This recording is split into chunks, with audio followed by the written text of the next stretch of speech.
الحمد لله الحمد لله نحمده ونستعينه ونؤمن به ونتوكل عليه ونعوذ بالله من شرور أنفسنا ومن سيئات أعمالنا من يهده الله فلا مضل له ومن يضلل فلا هادي له وأشهد أن لا إله إلا الله وحده لا شريك له وأشهد أن محمدا عبده ورسوله أرسله بالهدى ودين الحق ليظهره على الدين كله ولو كره المشركون اللهم صل على محمد وعلى آل محمد كما صليت على إبراهيم وعلى آل إبراهيم وبارك على محمد وعلى آل محمد كما باركت على إبراهيم وعلى آل إبراهيم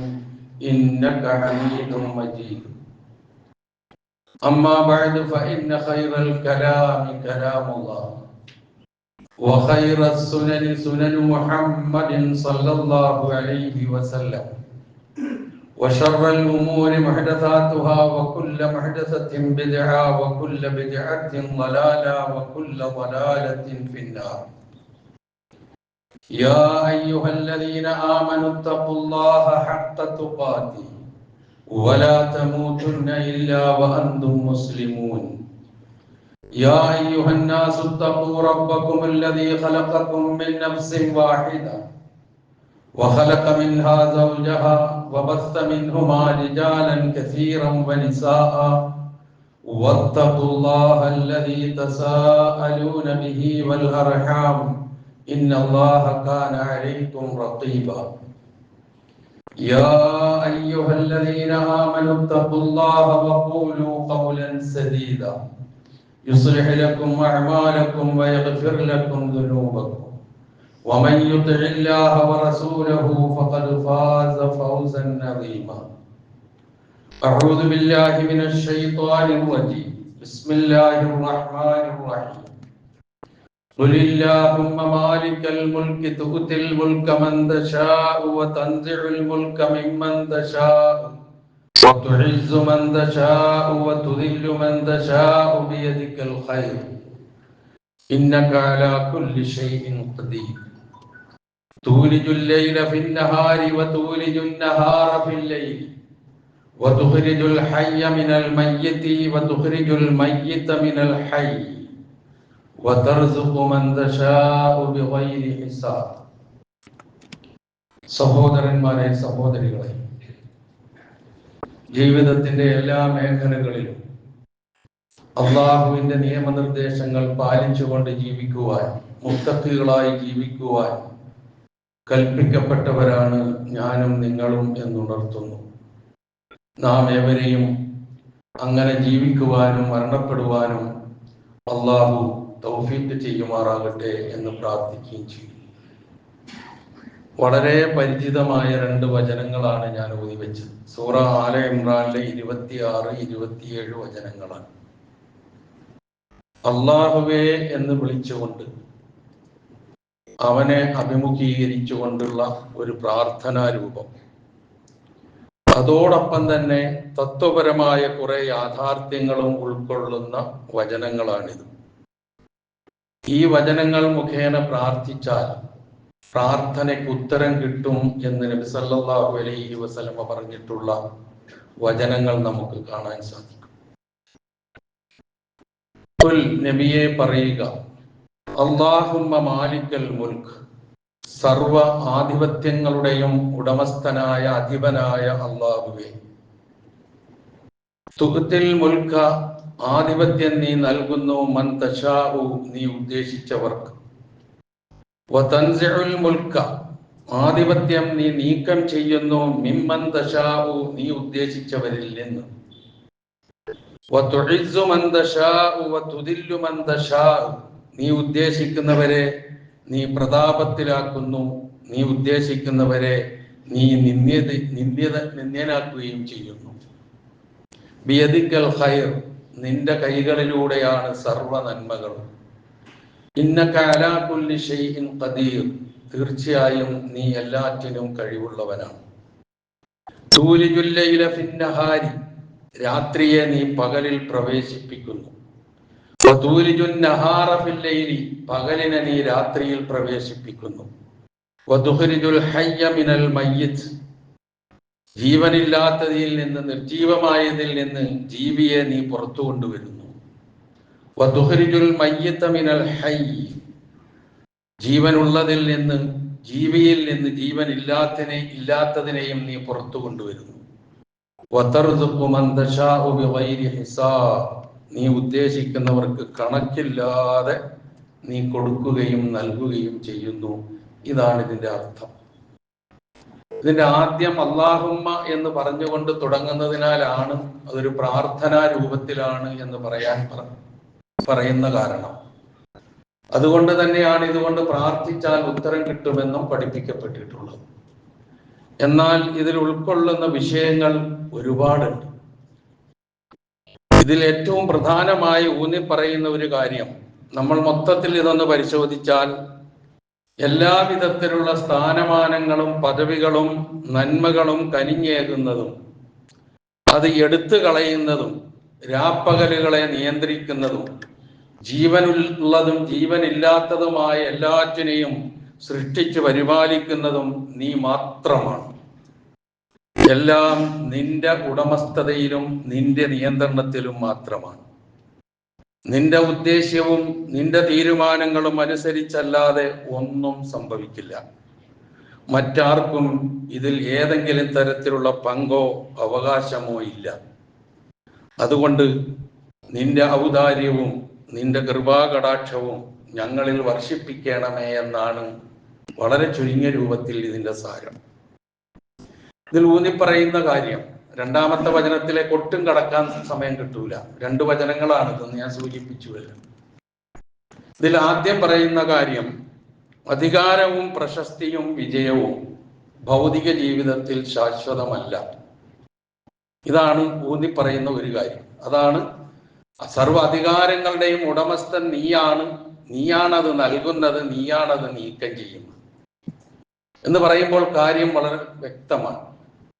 നമ്മൾ നോക്കുക, എത്രയോ വർഷങ്ങൾ ഓരോരുത്തരെ അടക്കി വാണിരുന്ന എത്രയോ പേർ പരാജയപ്പെടുകയും ആരെയാണോ അടക്കി ഭരിച്ചിരുന്നത് അവർ വിജയത്തിലെത്തുകയും അവർ ഇവരെ ഭരിക്കുകയും അവരുടെ ഭരണത്തിന് കീഴിൽ ഇവർ നിന്ദ്യരായി തീരുകയും ചെയ്യുന്ന എത്രയോ അനുഭവങ്ങളും സംഭവങ്ങളും ഒക്കെ നമ്മൾ നിത്യേന ഒന്നോണം കേൾക്കുകയും കാണുകയും അനുഭവിച്ചറിയുകയും ചെയ്യുന്നവരാണ്. അതുകൊണ്ട് അധിക വിശദീകരണമൊന്നും വേണ്ട.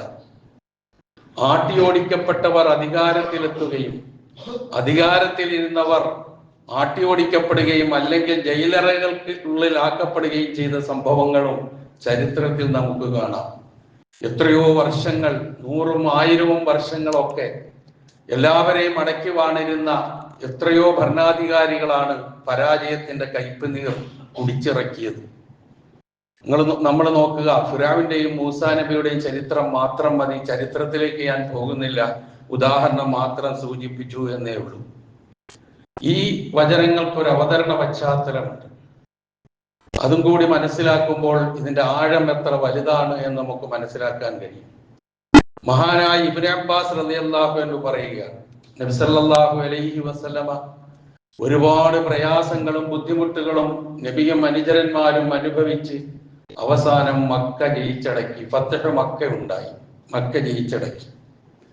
മക്ക ജയിച്ചടക്കി കഴിഞ്ഞതിന് ശേഷം നബി സല്ലല്ലാഹു അലൈഹി വസല്ലമ തന്റെ അനുയായികൾക്ക് ഒരു സന്തോഷ വാർത്ത നൽകുന്നുണ്ട്. എന്താണ് ആ സന്തോഷ വാർത്ത? റോമും പേർഷ്യയും നിങ്ങളുടെ അധീനതയിൽ വരും.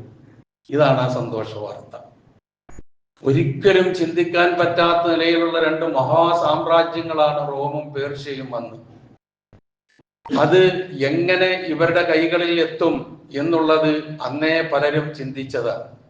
ചിന്തിക്കുക മാത്രമല്ല, കപടവിശ്വാസികളായ മുനാഫിക്കുകളായ ആളുകളും യഹൂദികളും ജൂതന്മാരും നബി സല്ലല്ലാഹു അലൈഹി വസല്ലമയെ ഇത് പറഞ്ഞതിന്റെ പേരിൽ പരിഹസിച്ചു എന്നതാണ്. എത്ര വിദൂരമായ സ്വപ്നമാണ് മുഹമ്മദ് ഈ പറയുന്നത്.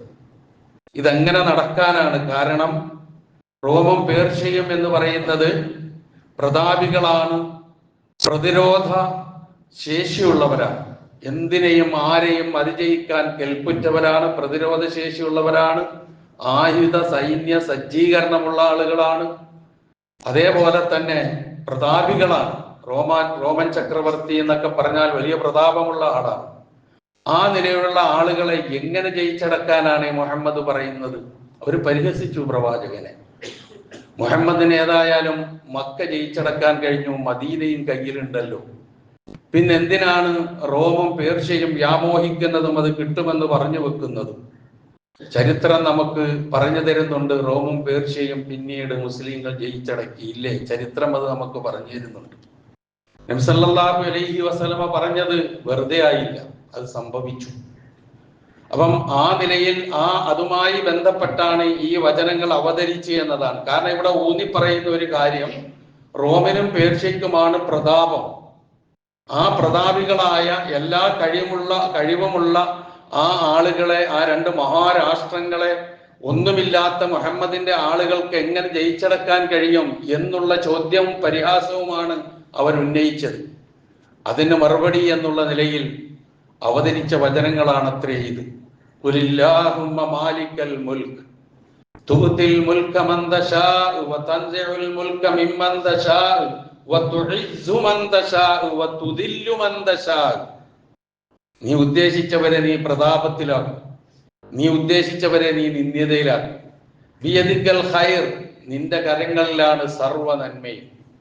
അപ്പൊ ആ നന്മകൾ ആർക്ക് എത്ര കാലം എത്രത്തോളം കൊടുക്കണം, ആർക്ക് നൽകണം, ആരിൽ നിന്ന് നീക്കം ചെയ്യണം, ഇതൊക്കെ തീരുമാനിക്കുന്നത് അല്ലാഹു സുബ്ഹാനഹു വ തആലയാണ്. അതാണ് ഭൗതിക ലോകത്ത് വ്യക്തികളുടെയോ സമൂഹങ്ങളുടെയോ ഉയർച്ചയ്ക്ക് സ്ഥായി ഭാവമില്ല എന്ന് പറയുവാൻ കാരണം.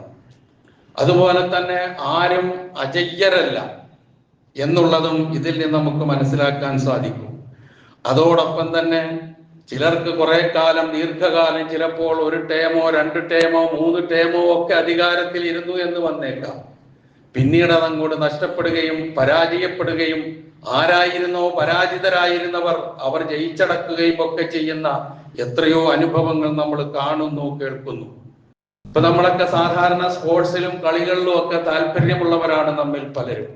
പലർക്കും പല കളികളും പലതുമാണ്, ഗെയിംസുമാണ് താല്പര്യമുള്ളത്. നമുക്ക് ഇഷ്ടപ്പെട്ട ടീമുകൾ ഉണ്ടാവും. ആ ഇഷ്ടപ്പെട്ട ടീമുകളിൽ നാം ഇഷ്ടപ്പെടുന്ന വലിയ വ്യക്തികൾ ഉണ്ടാവും. അപ്പൊ അതുകൊണ്ട് അവരുള്ളത് കൊണ്ട് എന്നും ഇവർ ജയിച്ചുകൊണ്ടേയിരിക്കും, അല്ലെങ്കിൽ ആ ടീം വിജയം കൈയാളും. നമ്മളുടെ മുൻവിധിയാണ്. ആ മുൻവിധിയോടെ നമ്മൾ ഒരു ടീം മനസ്സിൽ വെച്ചുകൊണ്ട് മുന്നോട്ട് പോകുമ്പോൾ ആ ടീമിനെ ഓർക്കാപ്പുറത്ത് മറ്റൊരു നിസ്സാരമെന്ന് കരുതിയ ഒരു ടീം പരാജയപ്പെടുത്തിയാൽ ചിലപ്പോൾ അത് ഉൾക്കൊള്ളാൻ കഴിയാതെ, നമ്മൾ കേട്ടിട്ടില്ലേ ഫുട്ബോളൊക്കെ നടക്കുന്ന സന്ദർഭങ്ങളിൽ, ലോക ഫുട്ബോൾ നടക്കുന്ന സന്ദർഭങ്ങളിലൊക്കെ സ്വന്തം ഇഷ്ടപ്പെട്ട ടീം തോറ്റതിന്റെ പേരിൽ ആത്മഹത്യ ചെയ്ത സംഭവങ്ങളൊക്കെ നമ്മൾ വായിച്ചിട്ടുണ്ട്. ഇത് വെറുതെ പറയുന്നതല്ല. അപ്പൊ അങ്ങനെ ഒരു മാനസികാവസ്ഥയാണ്. ഇവരെ ജയിക്കൂ, ഇവർക്കേ ജയിക്കാൻ കഴിയൂ, വേറെ ആർക്കും ഇവരെ പരാജയപ്പെടുത്താൻ കഴിയില്ല എന്ന് തീരുമാനിച്ച് ഉറച്ച് മുൻവിധിയോടെ കാത്തിരിക്കുമ്പോഴാണ് ഓർക്കാപ്പുറത്ത് അടി കിട്ടുന്നത്. അങ്ങനെ വിചാരിച്ച ടീം പരാജയപ്പെടുത്തപ്പെടുന്നു. പരാജയപ്പെടും എന്ന് വിചാരിച്ചത് വിജയിച്ചു കയറുന്നു. ഇത് ചിലപ്പോൾ ഉൾക്കൊള്ളാൻ കഴിയാതെ വരുമ്പോൾ അങ്ങനെ മാനസികാവസ്ഥയുള്ള ആൾക്കാരെ സംബന്ധിച്ചിടത്തോളം അവർക്ക് ഇച്ഛാഭംഗവും നിരാശയും ഉണ്ടാകും. ഇതുപോലെ ജീവിതത്തിൽ ഓരോ തലങ്ങളിൽ പ്രവർത്തിക്കുന്ന നമ്മൾ ബിസിനസ് ചെയ്ത് കച്ചവടം ചെയ്ത് വളരെ നല്ല ഒരവസ്ഥയിലേക്ക് ഇങ്ങനെ കുതിച്ചു പോകുമ്പോൾ ഇനി എൻ്റെ മീതെ വരാൻ ആരുമുണ്ടാവില്ല എന്ന് വിചാരിച്ച് ഞാൻ ഇങ്ങനെ കുതിച്ചു പായുമ്പോഴായിരിക്കും ഞാൻ തകർന്നു പോകുന്നത്. അപ്പോൾ ഇതുവരെ തകർന്നടിഞ്ഞ ഒരാള് നമ്മുടെ മീതെ വന്നെന്നിരിക്കും. ഇതൊക്കെ ജീവിതത്തിൽ നമ്മൾ അനുഭവിച്ചറിയുന്നില്ലേ പ്രിയമുള്ളവരെ? ഇത് തന്നെയാണ് അല്ലാഹു സുബ്ഹാനഹു വ തആല അതിലൂടെ നമ്മെ പഠിപ്പിക്കുന്നത്. ഇവിടെ വിശ്വാസികളെ സംബന്ധിച്ചിടത്തോളം അവർ മനസ്സിലാക്കേണ്ട ഒരു പ്രധാന കാര്യമുണ്ട്. അതെന്താണെന്നറിയോ? ജയപരാജയങ്ങളിലെ അള്ളാഹുവിന്റെ പ്രാപഞ്ചിക നിയമങ്ങളെ കുറിച്ചുള്ള ശരിയായ ധാരണയാണ് വിശ്വാസികൾക്കുണ്ടാകേണ്ടത്. അപ്പൊ അവനക്കൊരു നിരാശ ഉണ്ടാവില്ല. അവൻ അൽഹംദുലില്ലാഹി അലാ കുല്ലി ഹാൽ എന്ന് പറയും. എല്ലാ സന്ദർഭത്തിലും അള്ളാഹുവിനാണ് സർവസ്തുതി എന്ന് പറയാൻ നാക്ക് പൊങ്ങണമെങ്കിൽ ഈ മാനസികാവസ്ഥയിലേക്ക് എത്തണം. ഇല്ലെങ്കിൽ നിരാശയുടെ പടുകുഴിയിലേക്ക് നാം എടുത്തെറിയപ്പെടും.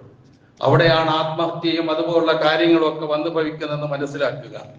നാം തിരിച്ചറിയേണ്ട ഒരു കാര്യം, അള്ളാഹുവിന്റെ ഒരു പ്രകൃതി നിയമമുണ്ട്. ആ പ്രകൃതി നിയമമാണ് സത്യത്തിൽ ഈ വചനങ്ങളിലൂടെ നമ്മെ പഠിപ്പിക്കുന്നത്. എന്താണ് ആ പ്രകൃതി നിയമം? ദുനിയാവിൽ ഉയർന്നു പൊങ്ങുന്ന, ഈ ഐഹിക ലോകത്തിൽ, ഭൗതിക ലോകത്ത് ഉയർന്നു പൊങ്ങുന്ന എന്തിനേയും താഴ്ത്തുക എന്നുള്ളത് അള്ളാഹുവിന്റെ നടപടിക്രമത്തിന്റെ ഭാഗമാണ് എന്ന് നാം തിരിച്ചറിയുക. അതുകൊണ്ട് എപ്പോഴും ആഹ്ലാദിക്കാൻ നമുക്ക് കഴിയില്ല. എപ്പോഴും നിരാശയുടെ പടുകുഴിയിൽ കഴിക്കേണ്ട ആവശ്യവുമില്ല.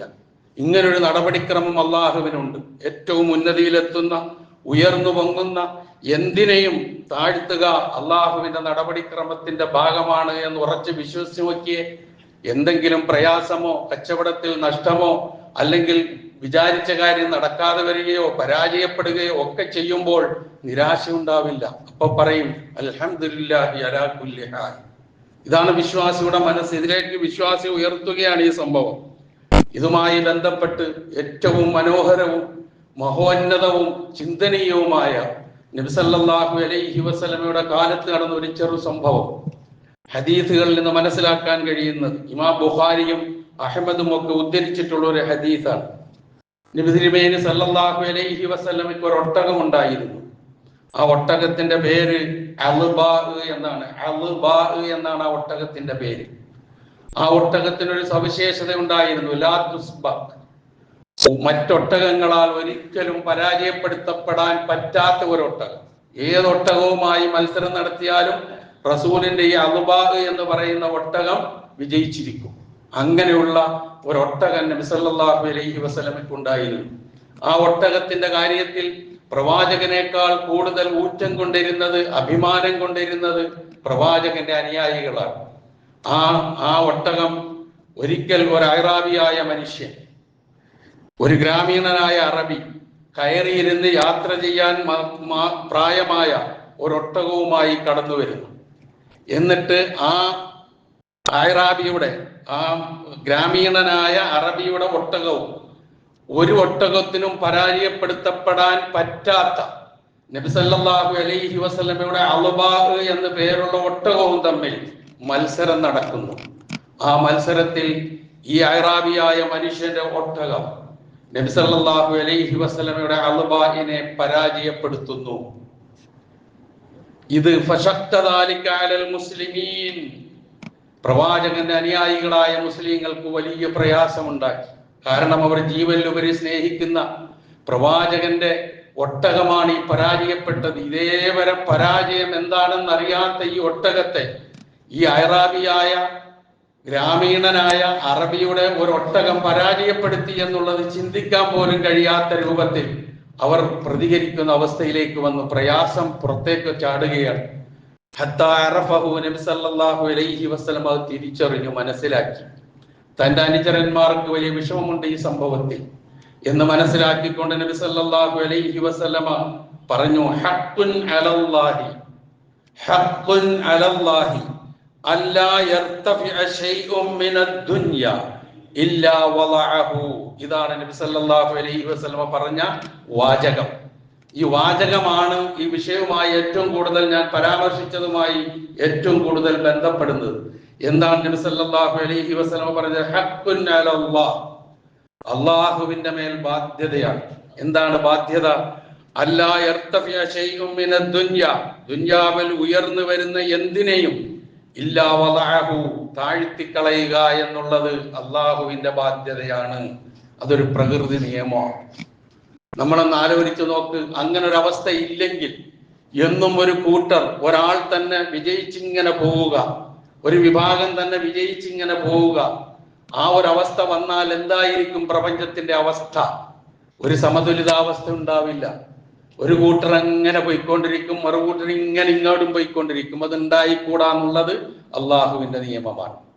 അതുകൊണ്ടാണ് ഒരു പരിധി വരെ ഉയരാൻ കഴിയുള്ളൂ എന്ന് പറയുന്നത്. ഇപ്പൊ വളരെ ഉയരത്തിൽ പറക്കുന്ന ഒരുപാട് പക്ഷികളുണ്ട്. ആ പക്ഷികളൊക്കെ എത്ര ഉയരത്തിൽ പറന്നാലും ശരി, അതിന് പിന്നൊന്ന് താഴെ വരാതിരിക്കാൻ പറ്റില്ല. അതുപോലെ നമ്മളൊക്കെ സാധാരണ പട്ടം പറപ്പിക്കാറുണ്ട്. പട്ടം എത്രയോ ഉയരത്തിലേക്ക് നമ്മൾ അതിന്റെ അതിന്റെ ട്രെയിൻ അതിന്റെ ആ കയറിങ്ങനെ വിട്ടുകൊടുക്കുന്നതിനനുസരിച്ച് അതിങ്ങനെ പോകും മുകളിലേക്ക്, കാറ്റിന്റെ ദിശ അനുസരിച്ച് എത്ര വേണമെങ്കിലും മുകളിലേക്ക് പോകും. പക്ഷേ അത് പിന്നീട് മുഖം കുത്തി വീഴാതിരിക്കില്ല. ഇത് പ്രകൃതി സത്യമാണ്. എങ്കിൽ അള്ളാഹുവിന്റെ തീരുമാനവും അത് തന്നെയാണ്. ഈ ഭൗതിക ജീവിതത്തിലെ കാര്യമാണ് പറയുന്നത്, പരലോകത്തെ കുറിച്ചല്ല. ഈ ഭൗതിക ജീവിതത്തിൽ ഒന്നും എക്കാലവും വിജയിച്ചുകൊണ്ടേയിരിക്കുക, എക്കാലവും അധികാരത്തിൽ തുടർന്നുകൊണ്ടേയിരിക്കുക, എക്കാലവും പ്രതാപിയായിക്കൊണ്ടേയിരിക്കുക എന്നുള്ളത് ഉണ്ടാവില്ല എന്നുള്ളത് അള്ളാഹുവിന്റെ ബാധ്യതയാണ്. ഹഖ്ഖുൻ അലല്ലാഹി അല്ലാ യർതഫിഅ ശൈഉൻ മിനദ്ദുനിയ ഇല്ലാ വളഅഹു. ഇത് വെറും വാക്കല്ല, ഇത് പ്രവാചകന്റെ വചനമാണ്. ഇമാം ബുഖാരിയും അഹ്മദും ഉദ്ധരിച്ച ഹദീസിന്റെ അവസാന ഭാഗമാണ് ആ സംഭവവുമായി ബന്ധപ്പെടുത്തിയിട്ട്. ആ ഒട്ടകം പരാജയപ്പെടുന്നതും അനുയായികൾക്ക് വിഷമമുണ്ടാകുന്നതും അവരത് പ്രകടിപ്പിക്കുന്നതും നബി സല്ലല്ലാഹു അലൈഹി വസല്ലം തിരിച്ചറിഞ്ഞുകൊണ്ട് ഈ പ്രകൃതി സത്യം അവരെ ബോധ്യപ്പെടുത്തുന്നതും എത്ര ചിന്തനീയമാണ്, മഹോന്നതമായ പാഠമാണ് പ്രിയമുള്ളവരെ നൽകുന്നതെന്ന് ആലോചിച്ചു നോക്കൂ. ഇതാണ് പ്രകൃതി നിയമം, ജീവിതം, അള്ളാഹുവിന്റെ നിശ്ചയം. അത് തന്നെയാ പറഞ്ഞത്, തൂത്തിൽ മുൽക മൻ തശാ വതൻസിഉൽ മുൽക മിമ്മൻ തശാ വതുഇസ്സു മൻ തശാ വതുദില്ലു മൻ തശാ. എപ്പോഴെങ്കിലും ഇത് പ്രാർത്ഥിക്കണമെന്നാണ് ഞാൻ പറയുന്നത്. പ്രാർത്ഥിക്കുമ്പോൾ ഇതിന്റെ ആശയം കൂടി നമ്മളുടെയൊക്കെ മനസ്സിലേക്ക് ആഴത്തിലുണ്ടാകണം. എന്നിട്ടറിയാതെ അള്ളാഹുവിനോട് നമുക്ക് പലതും ചോദിക്കാൻ കഴിയും. ആ ചോദിക്കുന്നതിന് അള്ളാഹു ഉത്തരം ചെയ്യുമെന്നാണ് നബി സല്ലല്ലാഹു അലൈഹി വസല്ലം പറഞ്ഞത്. അങ്ങനെയുള്ള 2 വചനങ്ങളാണ് എന്ന് നാം തിരിച്ചറിയുക. ഇപ്പം വലിയൊരു സന്ദേശവും പാഠവുമാണ് ഇത് നൽകുന്നത് എന്ന് ഞാൻ സൂചിപ്പിച്ചു. അതിൽ നമുക്ക് പഠിക്കാനുള്ളത്, ഒന്നും ഇവിടെ ശാശ്വതമല്ല. വിജയം ഒരു ശാശ്വതമല്ല, പരാജയവും ശാശ്വതമല്ല. അതൊക്കെ മാറി മറിഞ്ഞുകൊണ്ടേയിരിക്കും. അതാണ് അവസ്ഥ. ഇപ്പൊ നമ്മൾ നോക്കുക, വിവരസാങ്കേതിക വിദ്യ ഉത്തുംഗതയിൽ നിൽക്കുന്നു എന്ന് ഊറ്റം കൊള്ളുന്നവരാണ് മനുഷ്യലോകം.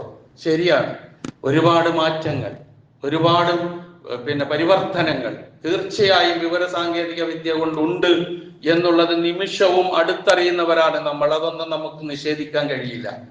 അത് യാഥാർത്ഥ്യമാണ്, നമ്മൾ അനുഭവിച്ചറിയുന്നതാണ്.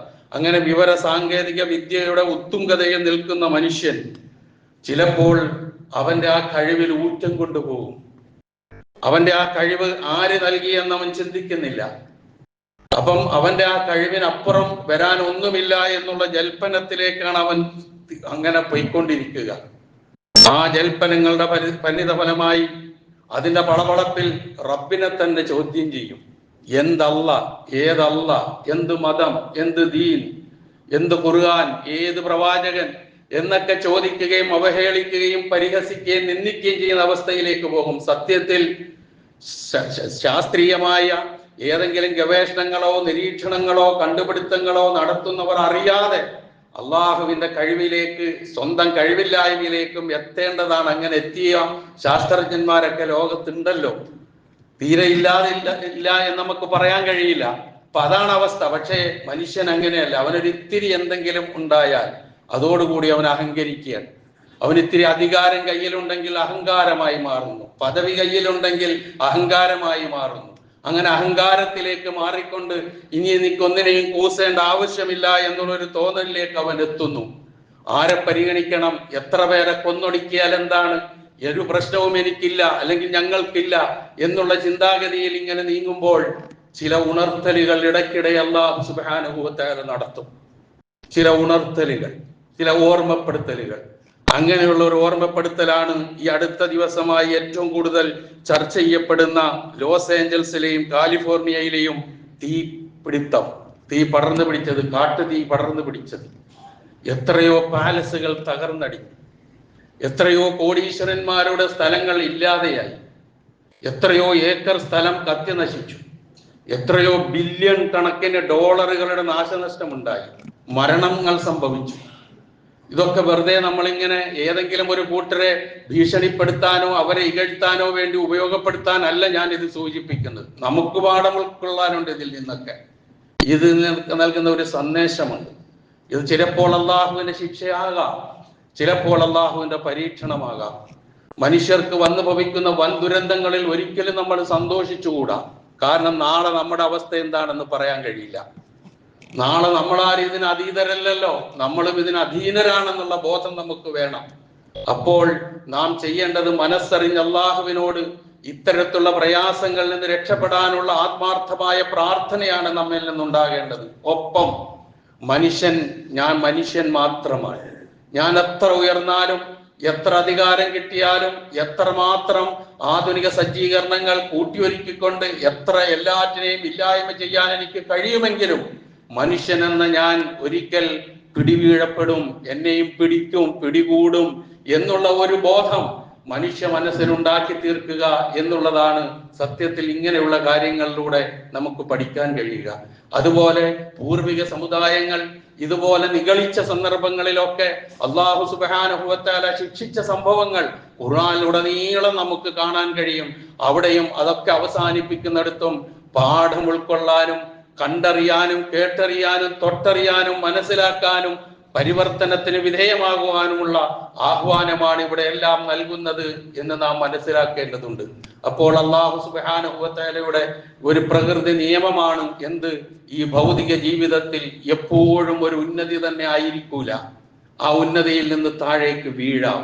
ആ വീഴ്ച അള്ളാഹുവിന്റെ തീരുമാനമായിരിക്കും എന്ന് തിരിച്ചറിയുക എന്നുള്ളതാണ് വിശ്വാസികളുടെ മനസ്സ് പാകപ്പെട്ട് അതിലേക്ക് വരേണ്ടത് എന്നാണ് ഈ വചനങ്ങൾ നമ്മെ പഠിപ്പിക്കുന്നത്. അപ്പൊ ഈ വചനം പ്രാർത്ഥനാ രൂപത്തിലുള്ളതാണ് എന്ന് ഞാൻ സൂചിപ്പിച്ചു. ആ പ്രാർത്ഥനാ രൂപത്തിലുള്ളതാണെങ്കിലും ശരി, ഈ പ്രകൃതിയുമായി ബന്ധപ്പെടുന്ന ഒരുപാട് തത്വങ്ങൾ അതിൽ ഉൾക്കൊള്ളുന്നുണ്ട്. അതിലേറ്റവും പ്രധാനമായത് നമ്മുടെ ഉയർച്ചയും നമ്മുടെ താഴ്ചയും, നമ്മുടെ വിജയവും നമ്മുടെ പരാജയവും, നമ്മുടെ പദവിയിൽ അങ്ങേയറ്റം എത്തലും പദവി ഇല്ലാതെ പോകലും, ഇതൊക്കെ ഇതുമായി ബന്ധപ്പെടുത്തി ചിന്തിക്കുമ്പോൾ നമ്മളും ശരിക്ക് വിനയാന്വിതരും അള്ളാഹുവിനോട് കൂടുതൽ അടുക്കുന്നവരുമായി തീരും. അതിലേക്ക് നൽകുന്ന സന്ദേശമാണ് ഈ രണ്ട് വചനങ്ങൾ. രണ്ടാമത്തെ വചനത്തിൽ രാത്രിയുടെയും പകലിന്റെയും കാര്യങ്ങളെ കുറിച്ചാണ് പരാമർശിക്കുന്നത്. ജീവനുള്ളതും ജീവനില്ലാത്തതും ഒക്കെ എല്ലാം അള്ളാഹുവിനെ നമുക്കറിയാമല്ലോ. ഇന്ന ഫീ ഖൽഖിസ് സമാവാതി വൽ അർളി വഖ്തിലാഫിൽ ലൈലി വന്നഹാരി ലആയാതിൻ ലിഉലിൽ അൽബാബ്. ആകാശഭൂമികളുടെ സൃഷ്ടിപ്പായിരുന്നാലും ശരി, അതുപോലെ തന്നെ രാപ്പകലുകൾ മാറി വരുന്നതായാലും ശരി, അതിലൊക്കെ ചിന്തിക്കുന്ന ആൾക്കാർക്ക് ദൃഷ്ടാന്തമുണ്ട് എന്ന് വിശുദ്ധ ഖുർആൻ വ്യക്തമാക്കി പറയുന്നു. വിശുദ്ധ ഖുർആൻ തദബ്ബുറിന്റെ ഗ്രന്ഥമാണ്, ചിന്തിക്കാൻ മനുഷ്യനോട് ആവശ്യപ്പെട്ട ഗ്രന്ഥമാണ്. ഒരു പ്രാർത്ഥനയാണ് ഇപ്പോൾ നമ്മൾ ഇവിടെ ചർച്ച ചെയ്തത്. ഈ പ്രാർത്ഥനയിൽ ഉൾക്കൊള്ളുന്ന ആഴം, അത് ഉൾക്കൊള്ളുന്ന വിഷയങ്ങളുടെ വിശാലത എത്രമാത്രം വലുതാണ് എന്ന് നാം ഒന്ന് ചിന്തിച്ചു നോക്കുക. ഈ വചനങ്ങളൊക്കെ നൽകുന്ന സന്ദേശം ഉൾക്കൊണ്ടുകൊണ്ട് ജീവിതത്തിൽ വിനയാന്വിതരായി അള്ളാഹുവിലേക്ക് കൂടുതൽ അടുത്തുകൊണ്ട് ജീവിക്കുവാനും, ഒരു കാരണവശാലും എല്ലാം ഇവിടെ ശാശ്വതമാണ് എന്നുള്ള ചിന്ത നമ്മളുടെ ഒന്നും മനസ്സിനെ മതിക്കാതെ നമ്മൾ ആ ഏത് രൂപേണയാണോ ഇത് എന്ന് കൃത്യമായി പഠിപ്പിച്ചു തരുന്നത് അത് മാത്രം ഉൾക്കൊണ്ടുകൊണ്ട് ജീവിച്ച് അള്ളാഹുവിന്റെ ഇഷ്ടദാസന്മാരായി തീരാനുള്ള ശ്രമമാണ്. അതുപോലെ ഈ പ്രാർത്ഥനയിലൂടെ എന്താണോ നേടിയെടുക്കാൻ നമുക്ക് കഴിയുക അത് നേടിയെടുക്കാനുള്ള ശ്രമമാണ് നമ്മിൽ നിന്നുണ്ടാകേണ്ടത്. അതിന് മലിക്കുൽ ജബ്ബാറായ അള്ളാഹു എന്നെയും നിങ്ങളെയും അനുഗ്രഹിക്കുമാറാകട്ടെ.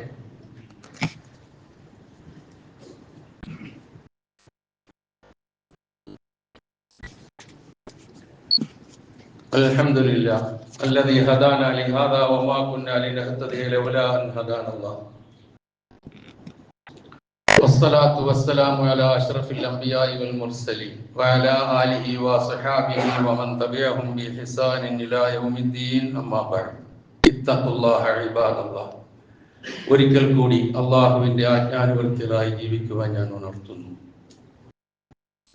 പശ്ചിമേഷ്യയിൽ നിന്ന് സമാധാനത്തിന്റെയും ശാന്തിയുടെയും ചില സന്ദേശങ്ങൾ പുറത്തു വരുന്നത് സന്തോഷത്തോടു കൂടിയാണ്.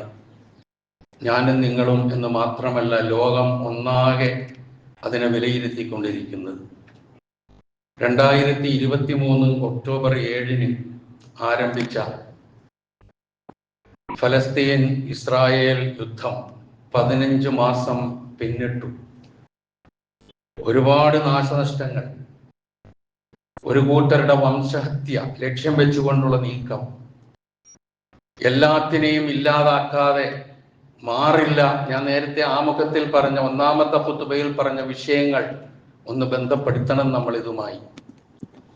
മാറില്ല എന്ന് അങ്ങേയറ്റത്തെ വീരവാദം മുഴക്കിക്കൊണ്ട് നീങ്ങുമ്പോൾ മാറാതെ നിർവാഹമില്ലാത്ത ഒരവസ്ഥയിലേക്ക് എത്തിപ്പെടുകയാണ്. പൂർണ്ണമായും എത്തിപ്പെടട്ടെ എന്ന പ്രാർത്ഥനയാണ് നമുക്കെല്ലാവർക്കും ഉള്ളത്. ഈ സന്ദർഭത്തിൽ ഒക്ടോബർ 7 മുതൽ ഇന്നലെ വരെ 46,788 ഫലസ്തീനികൾ കൊല്ലപ്പെട്ടിട്ടുണ്ട്. 12,048 സ്ത്രീകളും 17,655 നിരപരാധികളായ കുട്ടികളും. ഒരുപാട് പേർ വിധവകളായി.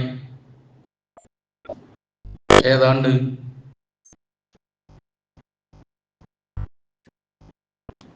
19 ലക്ഷത്തോളം അഭയാർത്ഥികളായി. അവിടെ നടന്ന ഒന്നും നമുക്ക് അങ്ങോട്ട് ഉൾക്കൊള്ളാൻ പറ്റാത്ത നിലയിലുള്ള കാര്യങ്ങളാണ്.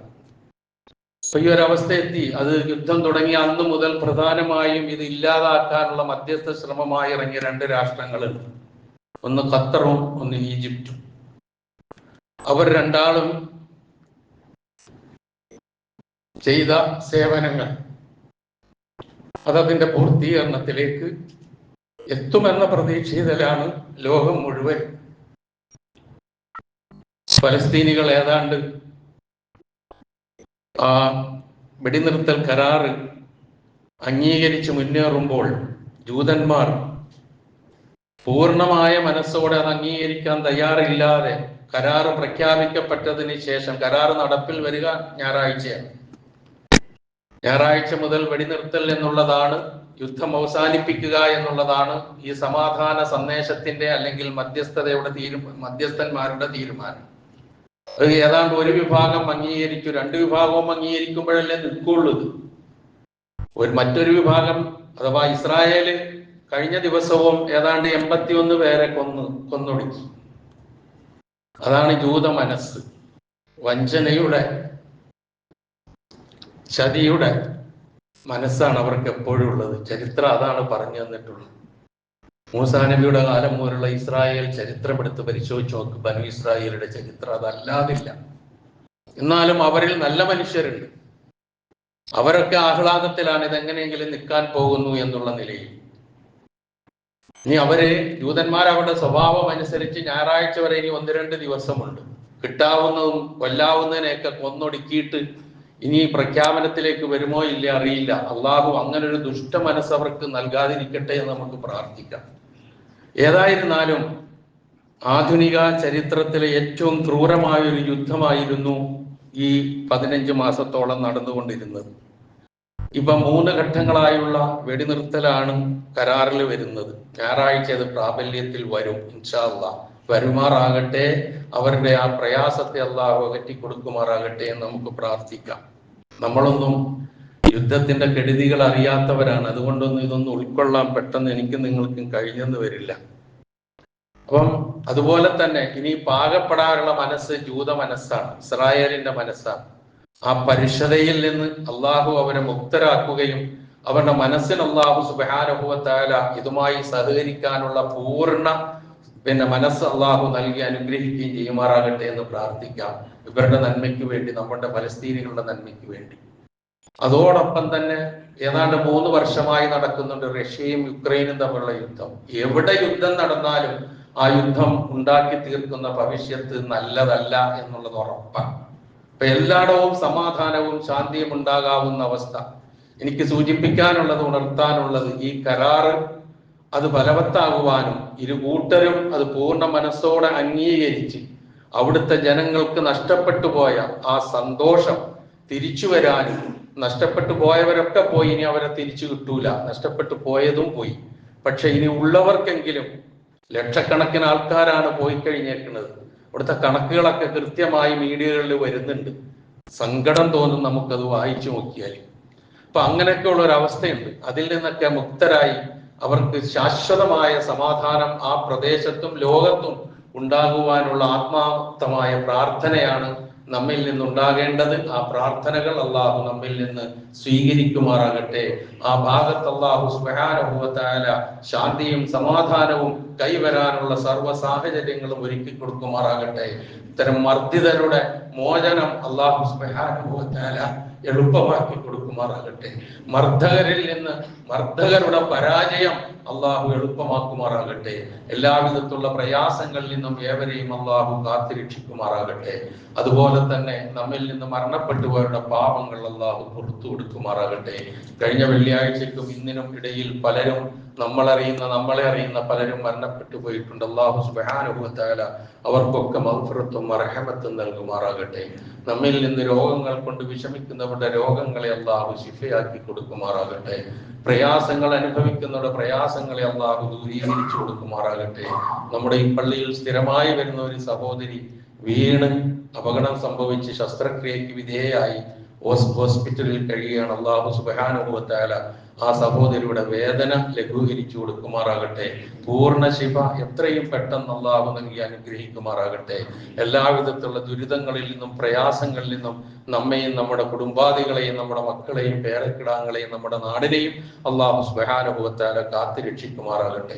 സർവോപരി ഇസ്ലാമിനും മുസ്ലിം ഉമ്മത്തിനും അള്ളാഹു ഇസ്സത്തിനെ പ്രദാനം ചെയ്യുമാറാകട്ടെ. اللهم اغفر للمؤمنين والمؤمنات والمسلمين والمسلمات الأحياء منهم والأموات إنك مجيب الدعوات ويا قاضي الحاجات. اللهم أعز الإسلام والمسلمين وأذل الشرك والمشركين. اللهم أعز الإسلام والمسلمين وأذل الشرك والمشركين. اللهم أعز الإسلام والمسلمين وأذل الشرك والمشركين. اللهم أجرنا من النار. اللهم أجرنا من النار. اللهم أجرنا من النار. ربنا اغفر لنا ولإخواننا الذين سبقونا بالإيمان ولا تجعل في قلوبنا غلا للذين آمنوا ربنا إنك رؤوف رحيم. ربنا آتنا في الدنيا حسنة وفي الآخرة حسنة وقنا عذاب النار. وآخر دعوانا أن الحمد لله رب العالمين.